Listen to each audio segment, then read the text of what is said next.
noite. Abram todos comigo o Santo Livro, no Evangelho segundo o relato de Mateus, capítulo 24. Mateus, capítulo 24.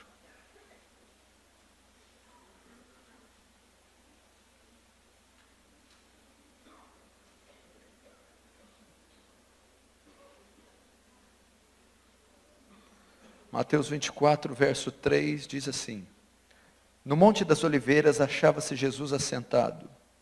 Quando se aproximaram dele os discípulos, em particular, lhe pediram: Dize-nos, quando sucederão estas coisas, e que sinal haverá da tua vinda e da consumação do século? E ele lhes respondeu: Vede que ninguém vos engane, porque virão muitos em meu nome, dizendo: Eu sou Cristo, e enganarão a muitos. E certamente ouvireis falar de guerras e rumores de guerras. Vede, não vos assusteis, porque é necessário assim acontecer, mas ainda não é o fim. Porquanto se levantará nação contra nação, reino contra reino, e haverá fomes e terremotos em vários lugares. Porém, tudo isto é o princípio das dores. Então sereis atribulados, e os matarão. Sereis odiados de todas as nações por causa do meu nome. Nesse tempo muitos hão de escandalizar, trair e odiar-se uns aos outros. Levantar-se-ão muitos falsos profetas, enganarão a muitos. E por se multiplicar a iniquidade, o amor se esfriará de quase todos. Aquele, porém, que perseverar até o fim, esse será salvo, e será pregado este evangelho do reino por todo o mundo, para testemunho de todas as nações. Então virá o fim. Deixa aberto aí, não feche, feche apenas os olhos. Pai Santo, diante do Senhor nos colocamos essa noite. Ó Deus, somos tão fracos, Senhor, tão pecadores, carecemos tanto da sua misericórdia, não podemos dar um passo sequer sem tua graça. Ajuda-nos, Senhor. Os dias têm sido tão difíceis, tão sombrios, tão escuros, Senhor. Como enfrentar tanta oposição? Como viver num mundo tão caído, Senhor? Ajuda-nos. Tanta heresia sendo pregada, tanto besteirol, Senhor. Não deixe que isso aconteça hoje. Mas traz a sua autêntica e genuína palavra. E apacenta essas ovelhas, Senhor. Ó Deus, despeja da sua graça aqui, gloriosa e abundante, sobre toda a extensão desse salão. Faz teu reino avançar, Senhor. Receba a glória para si, e nos conforme a imagem do seu Filho, em nome de Jesus. Amém. Podeis assentar.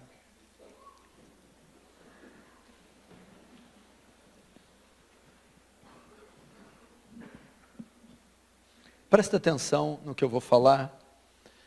Quero agradecer mais uma vez pela honra e o privilégio de estar aqui, podendo compartilhar com vocês da Santa Palavra, podendo cooperar com a Igreja Presbiteriana de Pinheiros e com vocês que estão aqui de diversas partes aqui de São Paulo e muitos de outras denominações.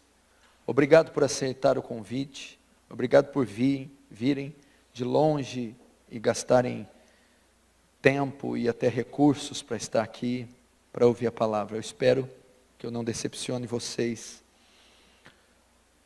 Mateus capítulo 24. Você deve ter visto nos jornais de todo mundo, há pouco mais de 15 dias atrás, o presidente dos Estados Unidos, Donald Trump, ele inicia uma ofensiva contra a Síria, contra o Afeganistão, lançando seus mísseis, suas bombas. E você vê ali um foco de um conflito militar se armando, atraindo a atenção da Rússia, da Coreia do Norte, que tem um ditador ali, que publicou dizendo: estamos prontos para a guerra. Essas notícias mexeram com o mundo inteiro. Guerras e rumores de guerras. E essas informações, elas podem trazer um certo efeito em todas as classes e categorias de pessoas do mundo. Pessoas têm medo de guerra, medo de conflitos armados, campanhas militares, sobretudo quando esses conflitos envolvem superpotências, potências mundiais como Estados Unidos, Rússia, ex-União Soviética, são os maiores poderes bélicos do mundo, e a própria Coreia, que é dotada também de conteúdo nuclear. Isso assusta todo mundo. Mas há um povo em especial que essas notícias soam com algo diferente. A igreja, os crentes. Para eles isso podem ser sinais de acontecimentos já previstos na Bíblia. E tudo isso traz para o povo de Deus, quer qual linha teológica professe, ou até qual linha escatológica professe, traz a lume, traz aos corações dos crentes, que o fim dos tempos se aproxima. Que a volta de Jesus está próxima. E realmente, nós, quando abrimos Mateus capítulo 24, ele é um sermão escatológico, ele é um sermão profético, ele é um sermão da vigilância. E a profecia bíblica, que está aqui, e ela tem como intuito de prever o futuro, ela vai citar acontecimentos que ainda ocorrerão no futuro. E a profecia bíblica, quando ela nos é trazida, ela tem um propósito. Quando nós vemos todas essas notícias, e esses sinais geológicos, políticos, econômicos, religiosos, culturais, quando nós vemos todos esses sinais, e eles apontam para a profecia, para o cumprimento profético, por que isso ocorre? Será que a profecia foi nos dada apenas para matarmos a nossa curiosidade? Tem gente que adora estudar escatologia, ver vídeos sobre escatologia, filmes sobre escatologia, deixados para trás, Tim LaHaye. Para quê? A profecia não foi feita para isso. Quando nós vemos as profecias, o cumprimento delas, debaixo do nosso nariz, o propósito é que ela cause mudança em nós, transformação em nós, que ela altere o curso natural da nossa vida.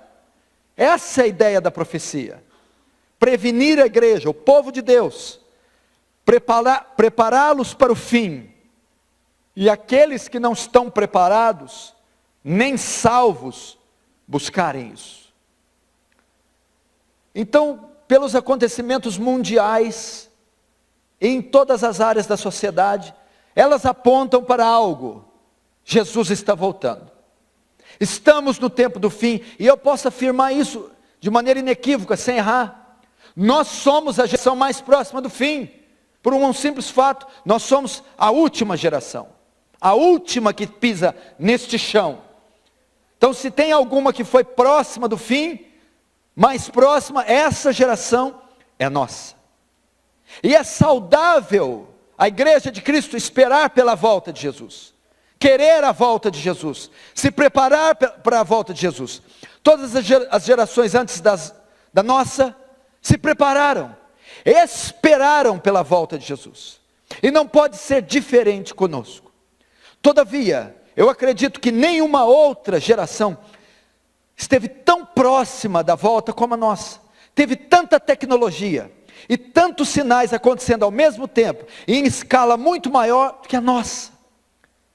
Nós temos que nos preparar. Eu creio que Jesus está voltando. Creio que estamos vivendo o tempo do fim.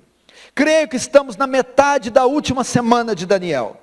Creio que tudo está apontando para o retorno triunfal de Cristo. Agora, por que se pregar isso? Isso já vai acontecer, eu não posso mudar a profecia. Por que se prega isso? Qual é o papel da igreja nisso? Como a igreja está situada diante disso?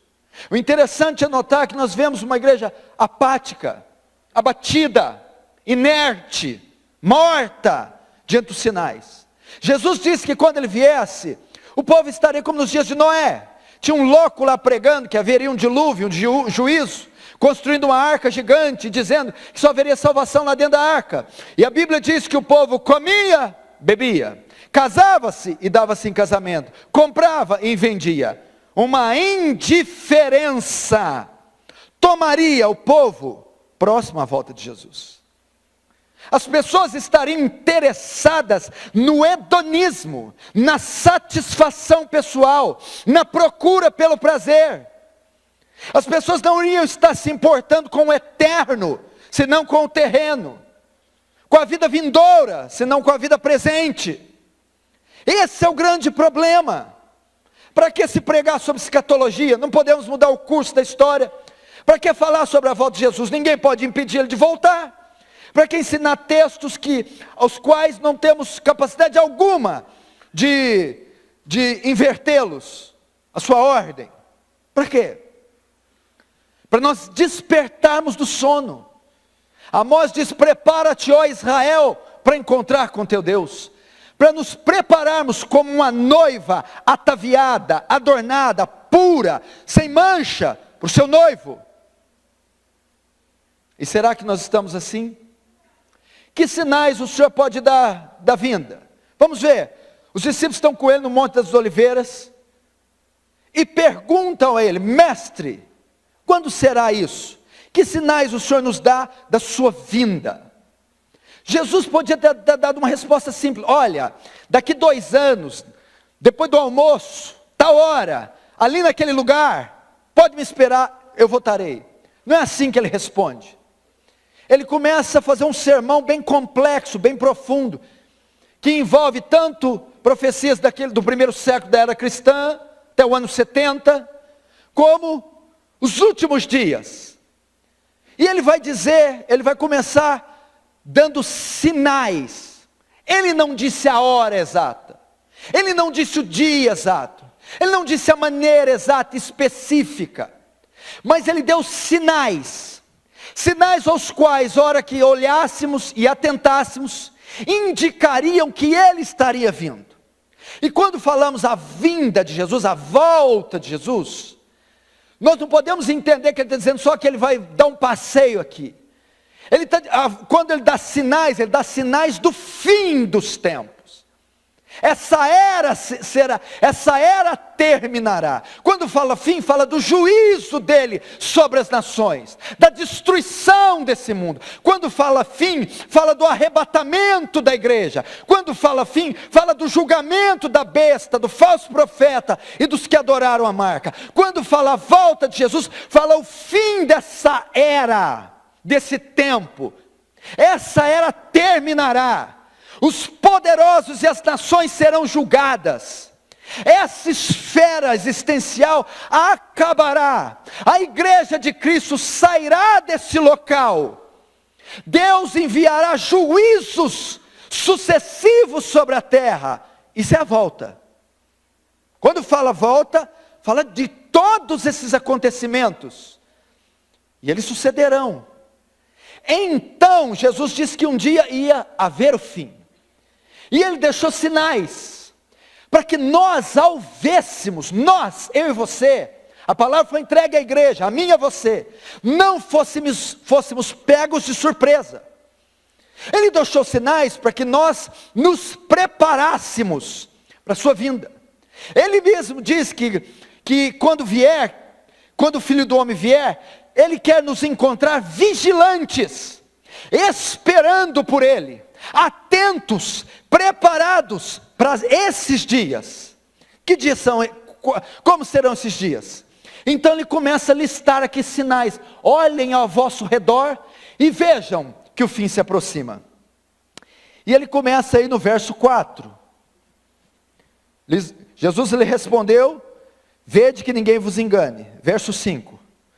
Porque virão muitos em meu nome, dizendo: eu sou Cristo, e enganarão a muitos. Engraçado, o primeiro sinal que ele disse. Presta atenção. próximo à volta de Jesus, a volta de Jesus não seria marcado por avivamento. A volta de Jesus não seria marcado por um progresso suntuoso do reino. A volta de Jesus seria marcado por engano religioso.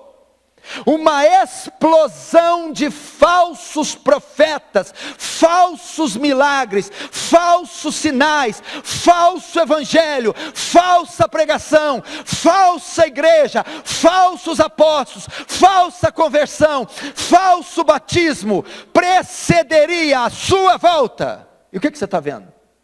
Só ligar a TV no sábado de manhã.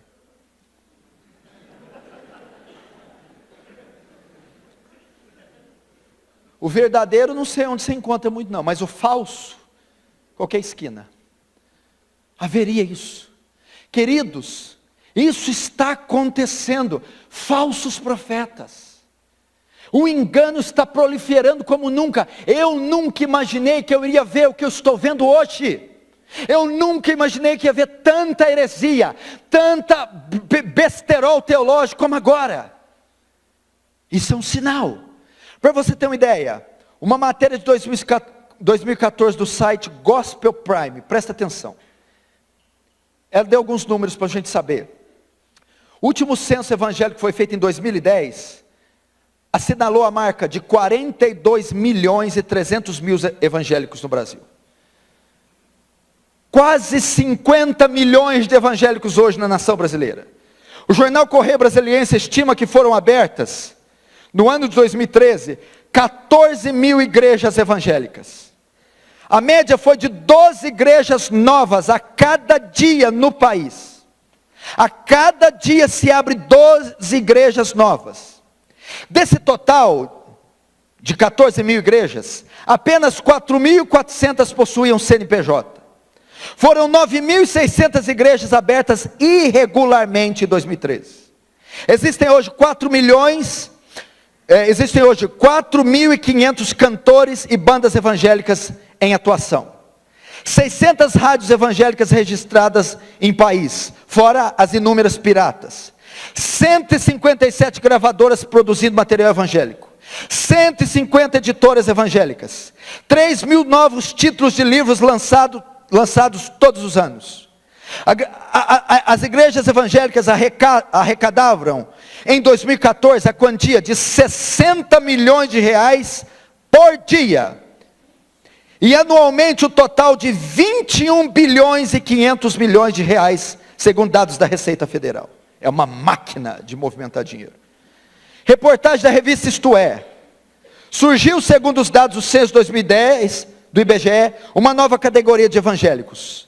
Evangélicos não praticantes, ou os desigrejados. Eles são mais de 4 milhões de pessoas. A projeção é que em 2020 os evangélicos sejam mais da metade da população brasileira, segundo dados do CEPAL. Veja que explosão! Agora me fale, o quanto disso é bíblico? O quanto disso é veraz? É verdadeiro? O que você está vendo florescer na nação brasileira é o engano e heresia. Cuidado, o próprio Jesus disse, se ouvir que o Cristo está ali, não saia. Se ouvir que ele está acolá, não ireis até lá, porque surgirão muitos falsos cristos, fazendo tão grandes sinais, que se fora possível, enganariam até os eleitos. Cuidado com isso. Você que é crente de cabecinha voada, como Paulo disse aos Efésios, não sejais como meninos inconstantes, levados ao redor de todo vento de doutrina. Os crentes brasileiros são meninos. Menino fala ali de sem malícia, sem discernimento, e são levados por todos os lados, pelas novidades do mercado da fé, e facilmente enganado pelos lobos.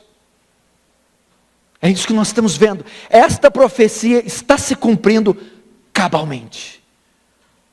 Apocalipse capítulo 3 diz, e vi uma besta que surgiu da terra, e ela tinha 2 chifres, e pele de cordeiro, mas falava como dragão, de maneira que até fogo do céu fazia descer.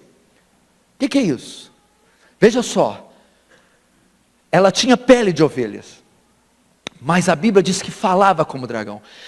Tinha pele de ovelha significa o quê? Essa besta parecia-se cristã, fazia sinais e prodígios, mas não é pelo sinal que você conhece, não é pelo milagre, é quando falava como dragão, tinha postura de crente, sinais, prodígio, maravilha, milagre, mas a doutrina, quando pregava, heresia. E isso está acontecendo. Segundo sinal, verso 6, e certamente ouvireis falar de guerras e rumores de guerras. Dos 162 países estudados pelo IP, Institute for Economics and Peace, apenas 11 não estão envolvidos em nenhum tipo de guerra.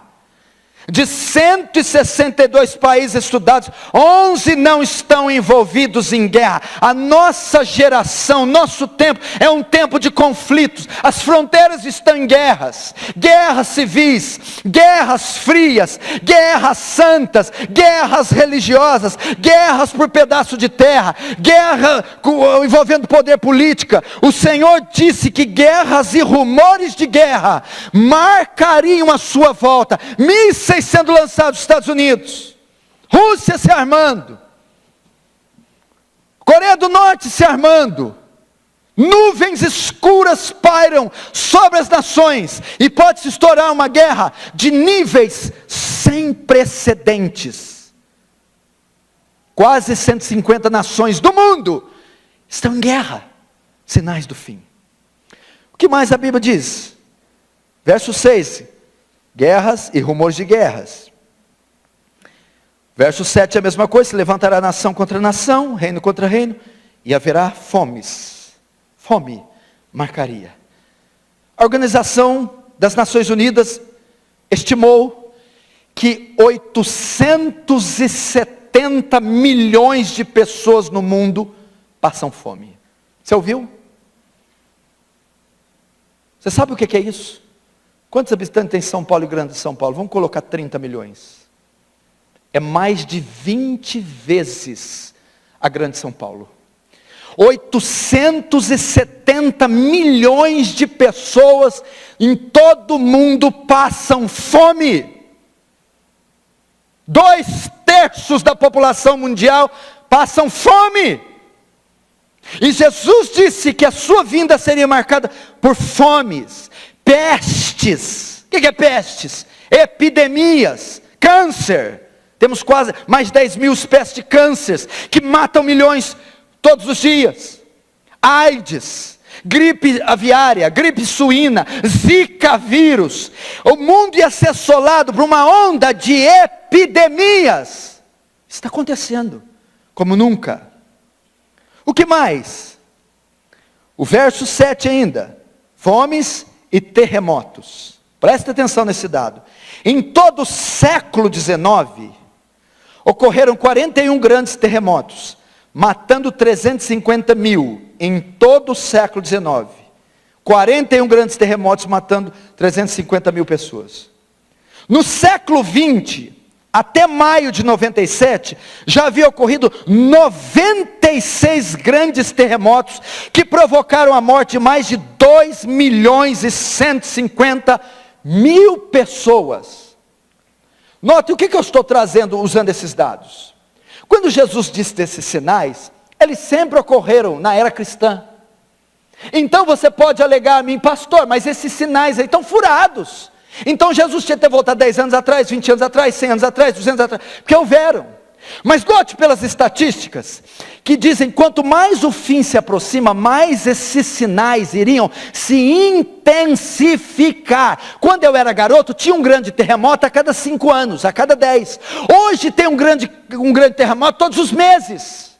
À medida que o fim se aproxima, iria se afunilar. Todos os sinais sempre aconteceram. Mas quando o fim se aproximasse, esses sinais aconteceriam com mais frequência e mais intensidade. Haveria mais terremotos e mais devastadores, mais fome e mais mortes, mais pestes e mais flagelos. Seria assim. Eles iriam aumentar em número e em intensidade. E é isso que nós estamos vendo, apontando para o fim. O que mais? Eu vou agora para o verso 10, depois eu vou voltar lá. Nesse tempo, muitos hão de se escandalizar, trair e odiar uns aos outros. Levantar-se-ão muitos falsos profetas e enganarão muitos. E por se multiplicar a iniquidade, o amor de todos quase se esfriará. Multiplicar a iniquidade. Seria um tempo que o amor sumiria da sociedade, inclusive da igreja. E a causa seria o multiplicar da iniquidade. Veja só, presta atenção para você saber. Deus, antes de despejar o juízo sobre a terra, Ele espera a iniquidade do homem atingir o nível máximo. Foi assim em Sodoma, foi assim no Egito, foi assim nas cidades que Ele destruiu. O que aconteceu foi nos antediluvianos. A iniquidade chegou a pontos tão profundos, que Deus não suportava mais. Então Ele envia o juízo. Sodoma e Gomorra, praticava-se a sodomia. Eram orgias, era um bacanal, era uma coisa tão hedionda, que chegou o cúmulo, o ápice, deles quererem abusar sexualmente de 2 anjos. Então Deus diz para tirar de lá Ló, e Ele despeja a sua ira. O que acontece? Se o fim é marcado por despejar da ira, a ira só é despejada quando a iniquidade do homem atinge o seu máximo. Irmão, nós chegaremos a níveis de depravação que você não tem ideia. O homem se tornará uma besta, um animal. A iniquidade se multiplicará e ela atingirá o seu limite máximo. Deus entregará essa geração a iniquidade. Segundo a estimativa da ONU, no ano 2015, 150 milhões de meninas e 73% de meninos foram abusados sexualmente em todo o mundo. Só em 2015, 150 milhões de meninas e 73 milhões de meninos foram vítimas de pedofilia. Um colapso na sociedade. Estatísticas da Organização Mundial do Trabalho mostram que 1.800.000 crianças e adolescentes são abusados sexualmente no mundo a cada ano. No Brasil, as cifras mostram que 100 mil meninos e meninas são vítimas de exploração sexual. A iniquidade se alastrando. A Organização Mundial de Saúde revela que na América Latina, 1 em cada 4 grávidas decide abortar. No mundo inteiro, por ano, 56 milhões de crianças são abortadas. Maldade, iniquidade. Uma comissão ligada à presidência da República, da ex-presidenta, estava aprovando a cirurgia de mudança de genitália para menores de 18 anos, feita gratuitamente pelo SUS, sem autorização dos pais. Significa que se um homem, um menino de 14 anos, quiser tirar a genitália e virar uma mulher, ele pode se encaminhar ao SUS. A cirurgia será feita de mudança de sexo, sem que os pais tenham consentimento. Era o que eles estavam querendo apoiar. A iniquidade chegaria a níveis... Deus iria retirar um pouco da sua graça, porque quem refreia o mal é a graça comum. Por isso não temos Hitlers nascendo todo dia, e facínoras fazendo maldade, porque a graça de Deus refreia o mal do homem. Mas quando Ele decidir enviar o seu juízo, Ele retirará a sua mão e deixará o homem descontrolado. A iniquidade vai se multiplicar. Ela já está se multiplicando.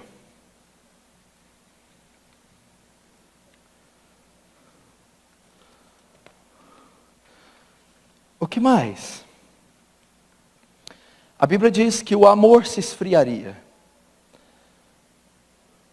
A volta de Jesus seria marcado também por apostasia.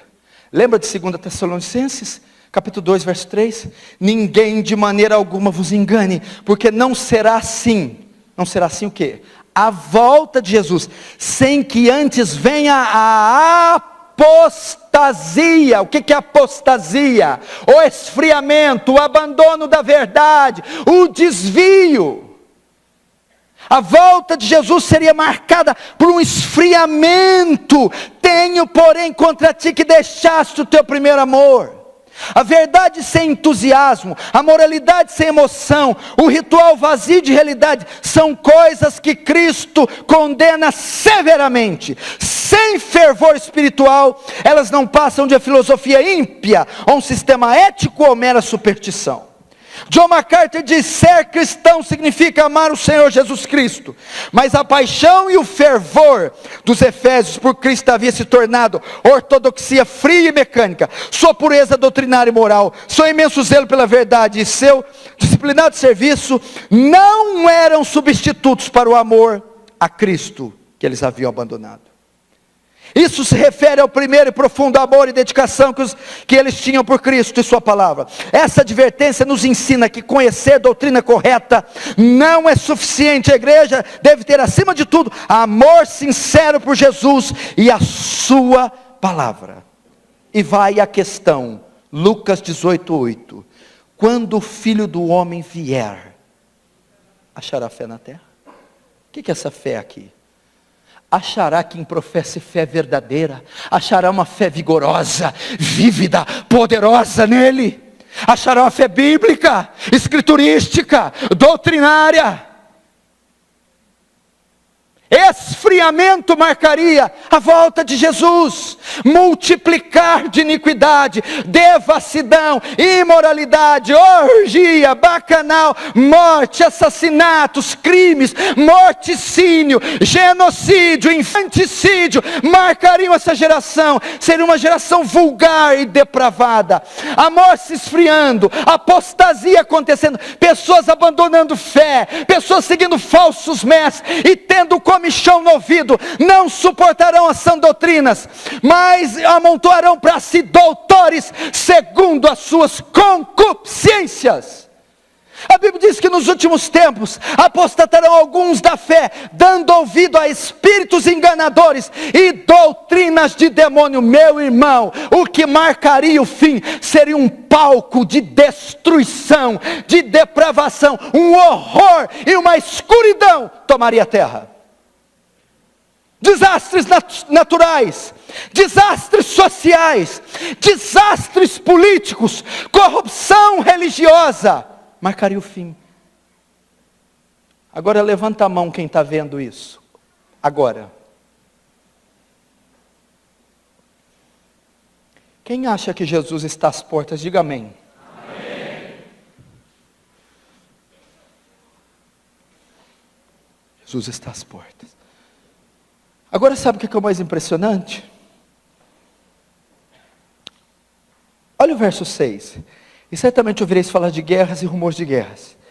Vede, não vos assusteis, porque é necessário assim acontecer, mas ainda não é o fim. Verso 8. Porém tudo isso é o princípio das dores. Irmão, olha o que Jesus está dizendo.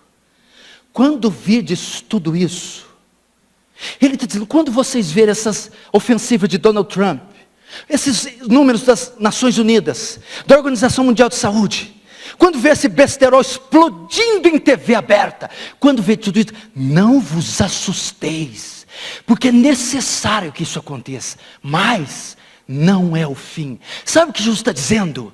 O pior está por vir. Isso não é o fim. Não se assuste, quer dizer, guarde as suas energias, guarde a sua força, não ceda ao medo, reúna as suas forças para aquilo que de fato ainda está por vir. Depois ele vai completar dizendo, isso tudo que vocês estão vendo é só o princípio das dores. Como assim? A referência aqui é de dor de parto, fala de uma grávida. A grávida, quando vai dar à luz, ela começa a sentir dor, horas antes, talvez dias, dor da contração, as primeiras contrações, e vai começando a dor. Aí a contração vai aumentando em tempo e em intensidade, fica mais frequente e mais dolorido. Jesus está dizendo para você aqui, está vendo isso na TV? Estou. Está vendo isso na natureza? Estou. Está vendo isso na economia? Estou. Está vendo isso na religião, na falsa igreja? Estou. São só as primeiras contrações para o parto que vem aí. Tem coisa pior vindo aí. Tem coisa mais majestosa, mais portentosa, mais gloriosa vindo aí. Segure-se, prepare-se, não ceda ao medo, não gaste suas energias, porque coisa pior está por vir. Que coisa pior? É o que eu quero entrar lá, porque eu tenho alguns minutos. Que agora passou de 10 minutos, passou um minuto, paga multa aqui agora.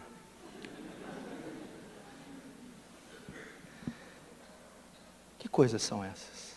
Vamos ver aqui comigo. Verso 9.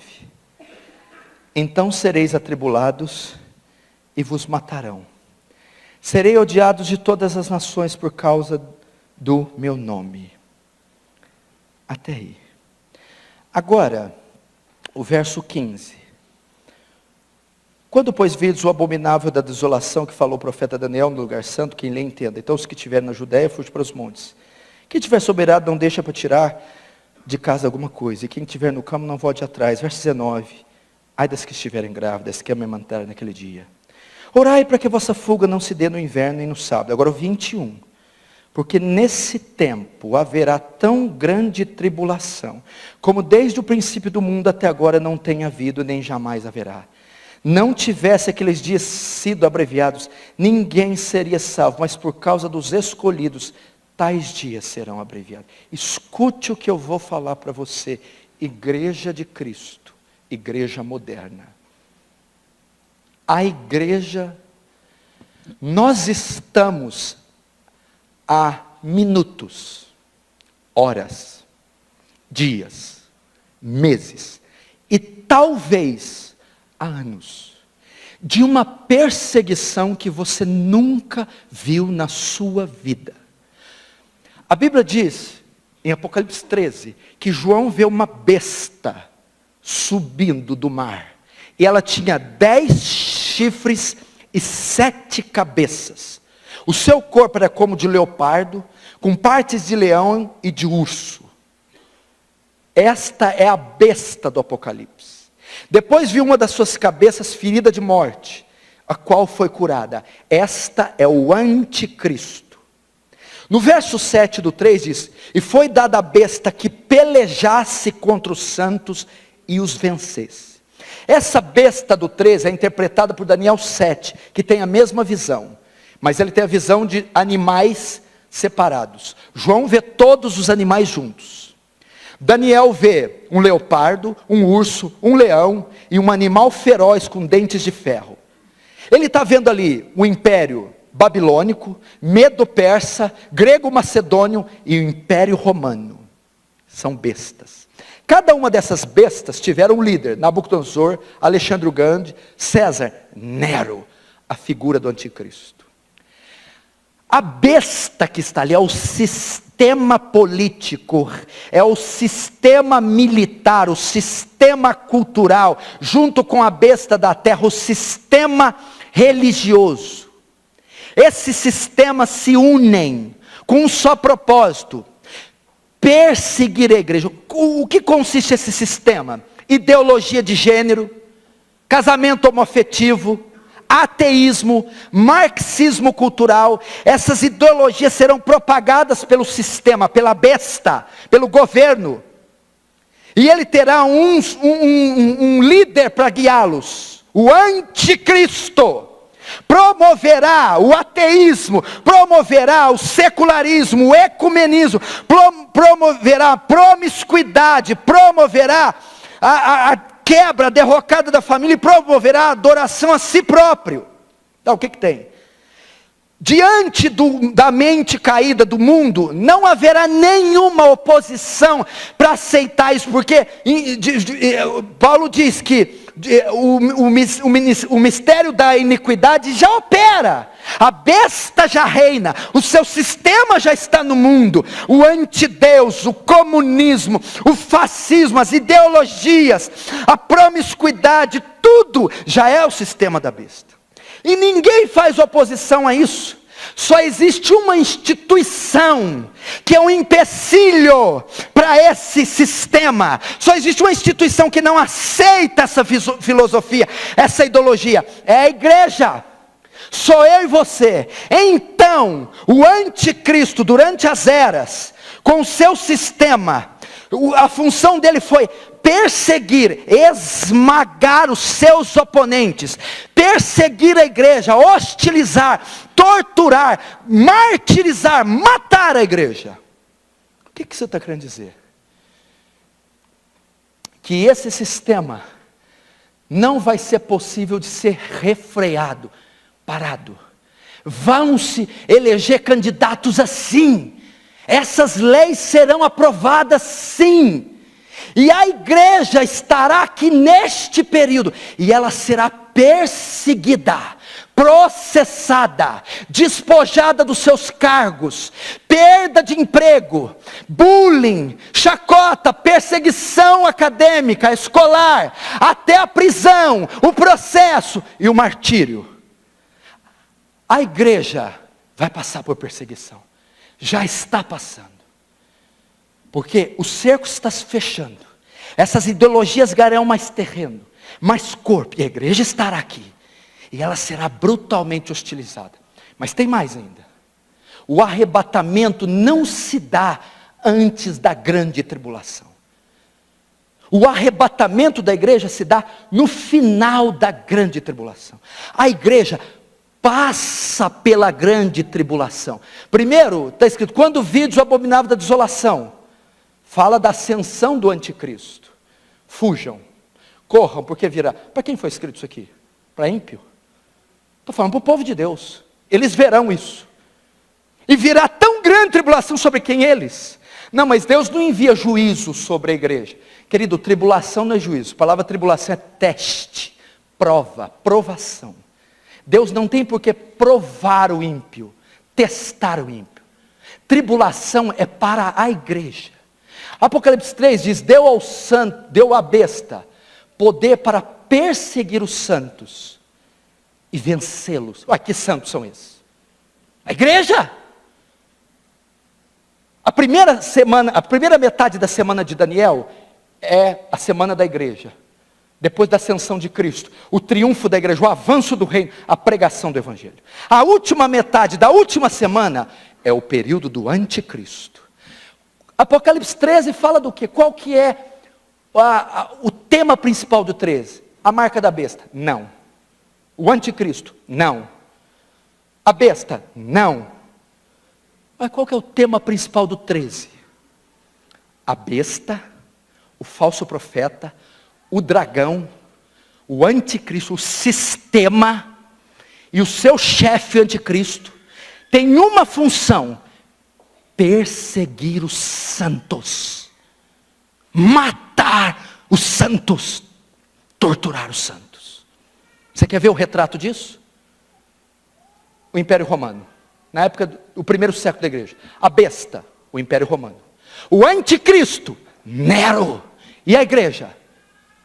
Comida por leões, morta, queimada com cera nos jardins de Nero. O que aconteceu naquela época? Eles eram despojados do seu cargo público, desapossados das suas casas, perdiam emprego, eram presos, torturados, passavam fome, saíam da escola e eram mortos. A figura era de Nero, o anticristo. Roma, o sistema. Querido, vai chegar um tempo que nós voltaremos à igreja subterrânea. A igreja institucionalizada não existirá mais. Bíblias serão queimadas, templos serão invadidos, destruídos, ocupados. Então a igreja se refugiará. A marca da vez comprar ou vender, comer ou beber, não tem nada a ver com chip. É ideologia. Quem aceitar o sistema ímpio, imoral, ateu, ecumênico do anticristo, tem livre acesso à sociedade. Quem não aceitar o sistema dele, a adoração dele, será privado de cargos, de trabalho, emprego. E então terá dificuldade de comprar, de comer, de vender. Queridos, outro protótipo do anticristo desse tempo. O nazismo, Segunda Guerra Mundial. O terceiro Reich, a besta. Adolf Hitler, o anticristo. Os judeus, a igreja. O que é que Hitler fez?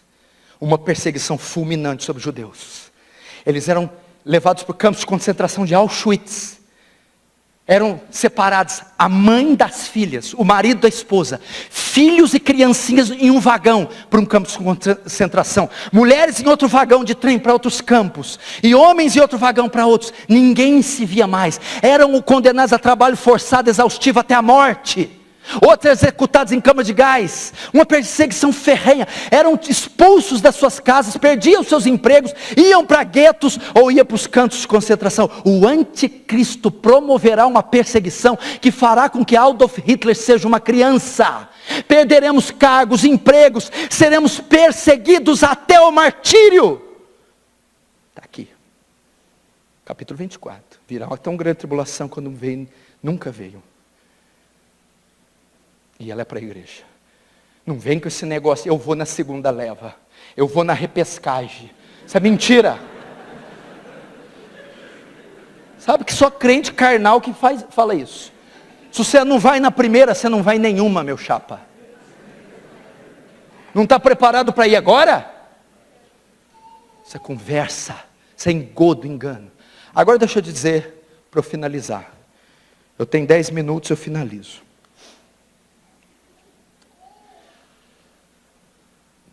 Vem cá. Não deveria você estar preparado para esse dia? Teve um pregador que foi pregar em nossa igreja, um americano, acho que você deve conhecer ele.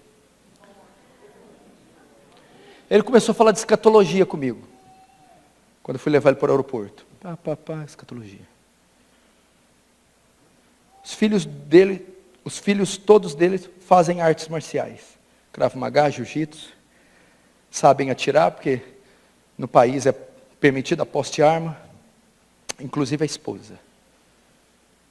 Todos são versados nas escrituras em oração. Ele me disse assim, daqui 10 anos, você vai estar preso. Eu vou estar preso. Porque eles chegaram até nós dizer, ele está pregando que Jesus é um só caminho, ele é exclusivista, ele é louco. Ele está dizendo que a união homoafetiva está errado. Ele vai ser processado, tira os filhos dele, que esse cara é insano, arranca os filhos do Estado, bota na cadeia. 10 anos você pode se preparar. Pegarão vídeos seus e falar, olha ele falando contra o homossexualismo. Olha ele é radical, extremista. Se Hillary Clinton tivesse ganho as eleições, isso já ia acontecer agora. Mas por causa do Trump vai demorar mais um pouco. Falou isso, os filhos treinados. Vem cá. Quer dizer que você está treinando a sua família para passar esses dias? Exactly.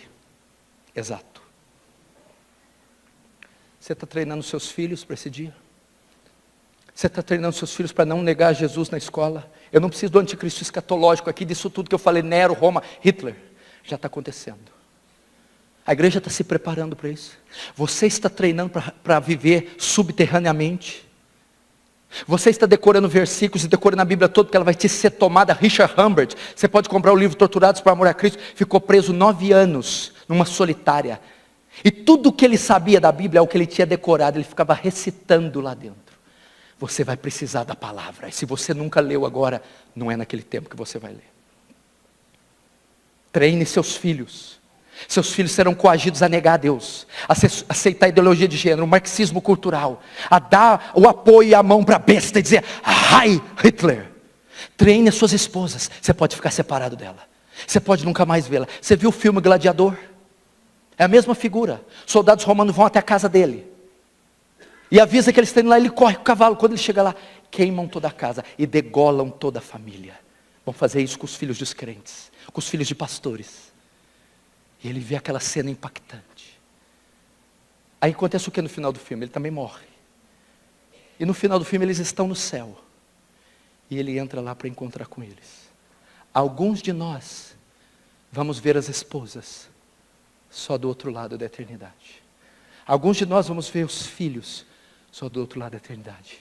Eu não posso impedir isso que se cumpra, mas eu posso impedir minha família de ir para o inferno. Treine os seus filhos. Meu filho tem 4 anos e meio. Já sabe 1/3 da Bíblia. Todos os dias eu leio um capítulo da Bíblia para ele. E oro com ele. Ensino valores. Ninguém pode tocar no seu corpo a não ser o seu pai e sua mãe. Ninguém pode tirar sua roupa a não ser o seu pai e sua mãe. Ninguém pode te ver sem roupa sem seu pai e sua mãe.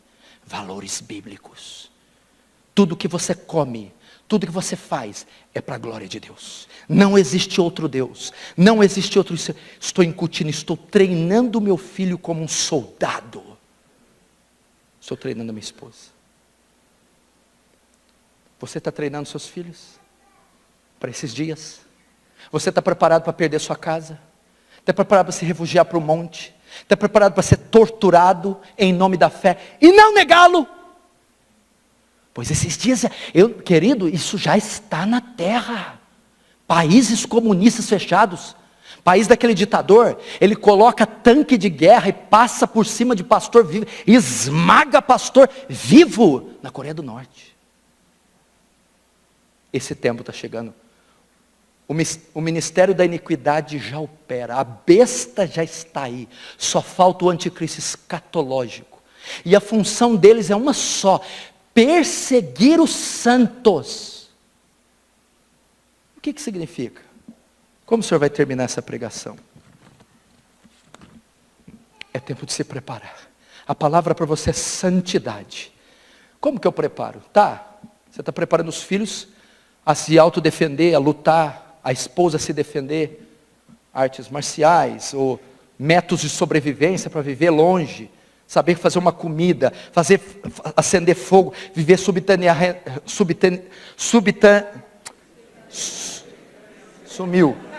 subterraneamente. Está rindo para não chorar, tá, pastor? Está morrendo de medo e está rindo. Nós temos que preparar as pessoas para isso. Primeiros socorros, métodos de sobrevivência. Temos que treinar a família. Mas sobretudo, aqui tem um texto. E só aquele que perseverar até o fim vai ser salvo. O pentecostal e o dispensacionalista tem que perseverar para ser salvo. Não. Então tem que perseverar. Não é isso que ele está dizendo. Nesse tempo nós saberemos quem é salvo e quem não é. Quem é joio e quem é trigo. Quem é bode e quem é ovelha. Como nós saberemos? Os crentes verdadeiros suportarão a prova, suportarão a morte, suportarão e não negarão a fé. E aquele que não perseverar é porque nunca foi salvo. A maneira de saber quem é crente é que o joio vai começar a ser separado do trigo, é que ele não sucumbirá, ele será revestido de graça, de poder, ele será revestido de algo que o fará suportar a perseguição, a tortura, o martírio e estar de pé diante do seu Senhor. Ele termina disso: portanto, vigiai, porque não sabeis a hora que há de vir o vosso Senhor. O que é esse vigiai? Ué, se eu já sou salvo, se eu sou eleito, se eu não perco salvação, por que eu tenho que vigiar? Não tem lógica isso.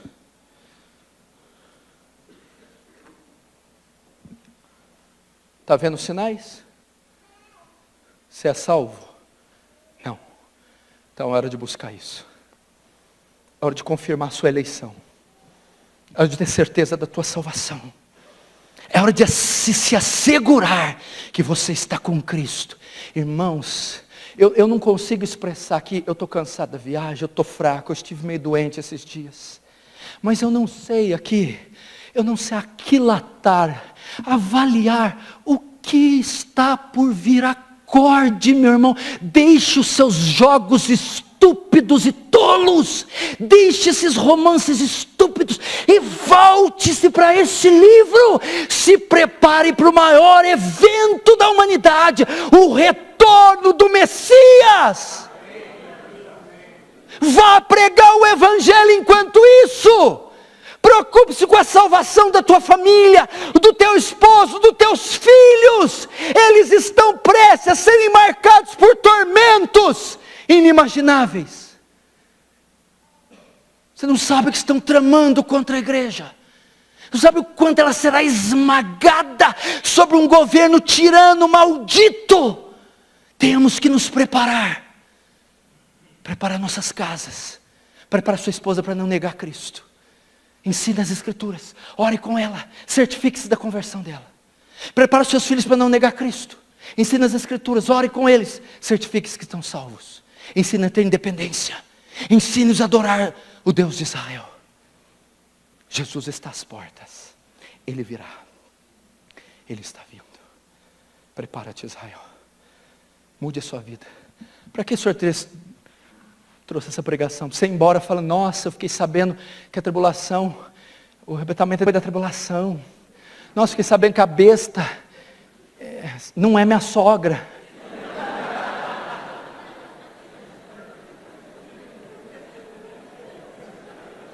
Graças a Deus que não é ela, que ela seria pior que a bestona da Bíblia mesmo.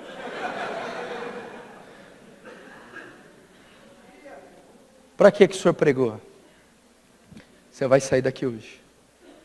Mudança tem que ocorrer na tua vida. Mudança. Não é melhorazinha, não. Mudança. Transformação. Isso tem que afetar a história da sua vida, o rumo, o curso, seus planos, seus projetos. Tem que ser alterados pela profecia bíblica. O que está para ser marcado é a sua eternidade. Maranata. Ora vem, Senhor Jesus. Fecha os olhos. Curva a cabeça. Se você está em família, pegue na mão, abraça o familiar seu. Se você está só, ore por eles. Fala, Senhor, será que eu estou preparado para a sua vinda? Será que eu estou preparado para ser torturado? Perder minha casa, meus bens, meu emprego, passar fome, viver refugiado? Será que eu estou preparado para ser morto, martirizado e não negar o Senhor? Deus, prepara-se para esses tempos. Estão aí os terremotos, guerras, rumores de guerras. Minha irmã, lembre dos seus filhos. Lembre dos seus filhos. Eles estão prontos. Onde eles estão agora? Ore pelos seus filhos. Eles suportarão. Eles herdarão a vida eterna. Pais, orem pelos seus filhos. Esposas, orem pelos maridos. Maridos, orem pelas esposas. Deus, não estamos em nenhum parque de diversões. Oh, Senhor. E por fim, ore por você mesmo. Fala, Senhor, eu preciso, dá-me um novo coração. Salva-me, converta-me, Senhor. Transforma a minha vida, Senhor.